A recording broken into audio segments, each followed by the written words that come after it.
अस्सलाम वालेकुम स्टूडेंट्स।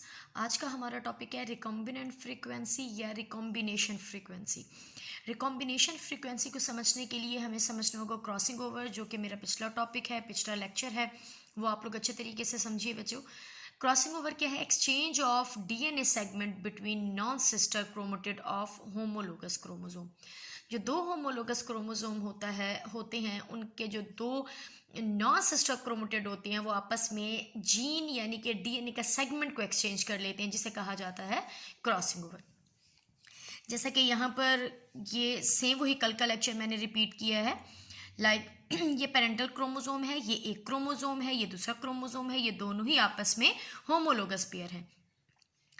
ये सेंट्रोमेयर और इनके दो क्रोमेटिड, ठीक है, ए बी, यहाँ पे capital A capital B, small A small B, दोनों में ही।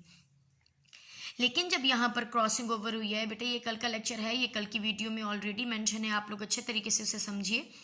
यहाँ पर क्रॉसिंग ओवर हो चुकी है, तो क्रॉसिंग ओवर होने के बाद जो दो क्रोमेटिड हैं, दो क्रोमोसोम के जो सिस्टर क्रोमेटिड हैं, वो आप देख सकते हैं कि वो बिल्कुल पेरेंट जैसे हैं, उनमें कोई भी क्रॉसिंग ओवर नहीं हुई है। और जो ये तो आपको नजर आ रहे हैं, आप इन्हें क्या कहेंगे? आप इन्हें कहेंगे रिकॉम्बिनेंट क्रोमोसोम, क्योंकि इनमें क्या हो चुका है? इनमें हो चुकी है क्रॉसिंग ओवर।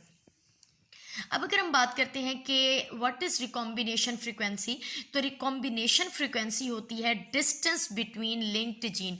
जैसा कि ये क्रोमोसोम है, ठीक है, इस पर ये दो जीन्स हैं, ये दोनों ही जीन्स आपस में लिंक्ड हैं, ठीक। और जैसे कि सपोज करें एक आई कलर की और दूसरी हेयर कलर की, इन दोनों के दरमियान, इन दोनों आप कह सकते हो जीन, लिंक्ड जीन के दरमियान जो डिस्टेंस है उसी को मालूम करने के लिए हम हम फॉर्मूला अप्लाई करते हैं, जिसे कहा जाता है recombination frequency.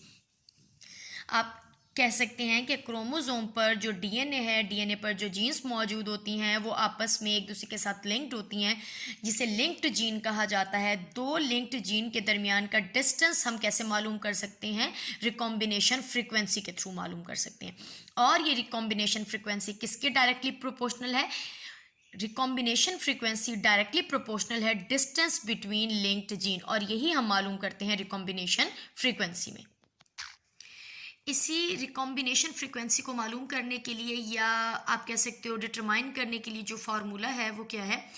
Total number of recombinant chromosome, यानी कि जितने रिकॉम्बिनेंट क्रोमोसोम आए हैं वो, उसको आप डिवाइड करोगे सम ऑफ ऑल क्रोमोसोम, चाहे वो पेरेंटल जैसे हैं चाहे वो रिकॉम्बिनेंट जैसे हैं, सम ऑफ ऑल क्रोमोसोम, फिर इसे मल्टीप्लाई कर दिया जाएगा 100 के साथ। लेकिन इस फॉर्मूले को प्रॉपर तरीके से हल करने के लिए और रिकॉम्बिनेशन फ्रीक्वेंसी मालूम करने के लिए हम करते हैं कैलकुलेशन, और कैलकुलेशन करने के लिए हमें करना पड़ता है बैक क्रॉस।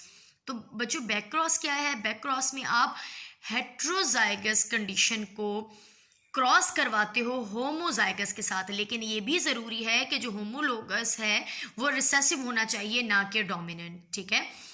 क्या करना है बेटा? हमने रिकॉम्बिनेशन फ्रीक्वेंसी मालूम करनी है, तो रिकॉम्बिनेशन फ्रीक्वेंसी को मालूम करने के लिए हमारे पास एक फार्मूला है, लेकिन उस फार्मूले में जो वैल्यूज पुट करनी है उसके लिए हमें क्या करनी होगी? उसके लिए हमें करवानी होगी कैलकुलेशन, और कैलकुलेशन के लिए हम करवाते हैं back cross. What is back cross?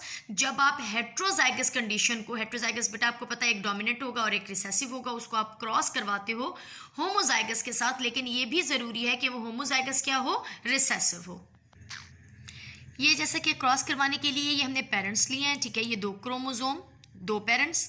अब आपको पता है ये capital A capital B dominant है और ये रिसेसिव है, इसी को क्या कहा जाता है? हेट्रोजाइगस। और यहाँ पर दोनों ही हमने स्मॉल लेटर के साथ शो किया, इसका मतलब ये क्या है? ये है रिसेसिव। जब हमने गैमीट बनाए तो आपको पता है कि इनमें कोई जब चेंज ही नहीं है तो गैमीट एक ही तरह का होगा, और अगर इनमें क्रॉसिंग ओवर हो भी जाती है तो कोई ख़ास फर्क नहीं पड़ेगा। स्मॉल है यहाँ पर चला जाए या यहाँ पर आ जाए तो कोई भी डिफरेंस नहीं है, तो गैमीट एक ही तरह का बनेगा, और वो क्या है? Small A small B.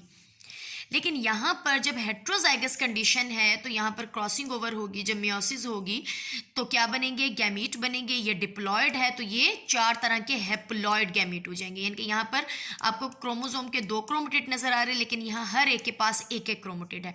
ये 1 2 3 4 ये गैमीट्स हैं।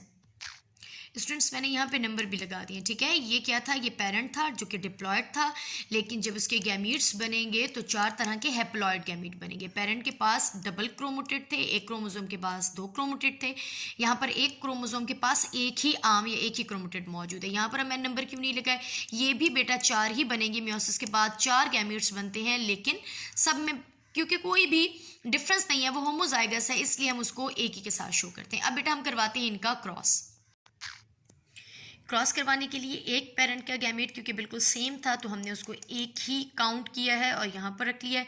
यहाँ पर हमने क्या बनाया, यहाँ पर हमने पिनिड स्क्वायर या आप कह सकते हो चेकर बोर्ड बनाया है। यहाँ पर हमने जो हेट्रोजाइगस पेरेंट था उसके गैमेट शो कर दिए, यहाँ पर होमोजाइगस के गैमेट शो किए। तो यहाँ पर आप देखेंगे दोनों को ही हम इस तरह से प्लेस करते जाएंगे, like capital A capital B, small B, फिर इन दोनों का करेंगे स्मॉल ए स्मॉल बी। यहाँ पर आप देखोगे capital A small B, small A small B, फिर कैपिटल बी स्मॉल बी। तो यहाँ पर आप देखोगे कि जो ये दो हैं वो बिल्कुल पेरेंट जैसे हैं। यहाँ पर ये पेरेंट मौजूद हैं, ये देखें हेट्रोजाइगस और ये होमोजाइगस रिसेसिव, ये भी हेट्रोजाइगस डोमिनेंट और ये होमोजाइगस रिसेसिव। तो ये जो दो आपके पास मिले क्योंकि इनके अंदर कोई भी क्रॉसिंग ओवर नहीं हुई थी, तो ये क्रोमोसोम इनके पास पेरेंट्स बेबीज के पास बिल्कुल किस जैसे हैं, इनके पास बिल्कुल अपने पेरेंट्स जैसे हैं।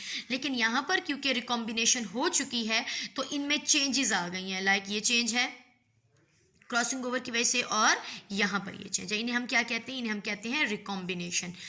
तो यहाँ पर वैल्यू तो हमने सपोज ही बेटा करनी होती है। सपोज करें 40% ये है, 40% ये है, मतलब 40% क्या मौजूद है, पेरेंटल मौजूद है, और 10% हमारे पास रिकॉम्बिनेंट मौजूद है।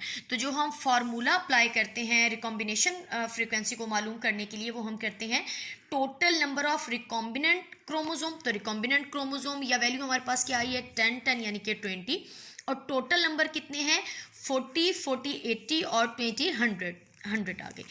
अब इनको हम मल्टीप्लाई कर देंगे 100 के साथ, तो हमारे पास जो परसेंटेज आएगी बेटा वो क्या आएगी, वो आएगी 20%। हम रिकॉम्बिनेशन या रिकॉम्बिनेंट फ्रीक्वेंसी मालूम क्यों करते हैं, दो जीन लोकस या दो लिंक्ड जीन के दरमियान का जो डिस्टेंस होता है उसी को ही मालूम करने के लिए हम फार्मूला अप्लाई करते हैं, जो क्या मालूम करके देता है, जो मालूम करके देता है रिकॉम्बिनेशन फ्रीक्वेंसी। यानी कि यहाँ पर आप कह सकते हो दो जीन जो कि ए और बी है उसके दरमियान का डिफरेंस क्या है, उसके दरमियान का डिस्टेंस है 20%। अब 20% कह लें या आप 20% को आप और क्या परसेंट को आप और क्या कह सकते हो, यूनिट ऑफ मैप कह सकते हो। यानी कि एक यूनिट बराबर होता है एक यूनिट ऑफ मैप के, ठीक है। तो what is unit of map, एक यूनिट ऑफ मैप होता है 1 सेंट्रीपोगोन और एक सेंट्रीपोगोन होता है 1 मिलियन बेसिस। तो आप कह सकते हैं दो जीन के दरमियान का जो डिफरेंस है वो 20 यूनिट ऑफ मैप है या 20 मिलियन बेसिस है न्यूक्लियोटाइड की। दो जीन के दरमियान का बच्चों जो डिस्टेंस है, जो डिफरेंस है, वो कितना रहता है 20%। लेकिन आप इसे 20% यूनिट ऑफ मैप कह सकते हो। 1% एक यूनिट ऑफ मैप है, तो एक यूनिट कितना हुआ, ये एक यूनिट ऑफ मैप किसके बराबर है, एक सेंट्रीपोगोन के बराबर है। और एक सेंट्रीपोगोन आप किसे कहते हो, 1 मिलियन बेसिस। तो आप डायरेक्टली कह सकते हो दो जीन के दरमियान का जो डिस्टेंस आता है वो कितना होता है 20 मिलियन न्यूक्लियोटाइड की बेसिस। तो स्टूडेंट्स आई होप आप लोगों को ये टॉपिक समझ आ गया होगा कि रिकॉम्बिनेशन फ्रीक्वेंसी हम क्यों मालूम करते हैं, क्या एडवांटेज है। रिकॉम्बिनेशन फ्रीक्वेंसी जो एक फार्मूले के थ्रू हमने समझा है वो हमें बताता है कि दो जीन के दरमियान, दो लिंक्ड जीन के दरमियान का जो डिस्टेंस है वो कितना होता है। तो दो जीन लिंक्ड जीन के दरमियान का जो डिस्टेंस है वो होता है 20% या 20 मिलियन बेसिस।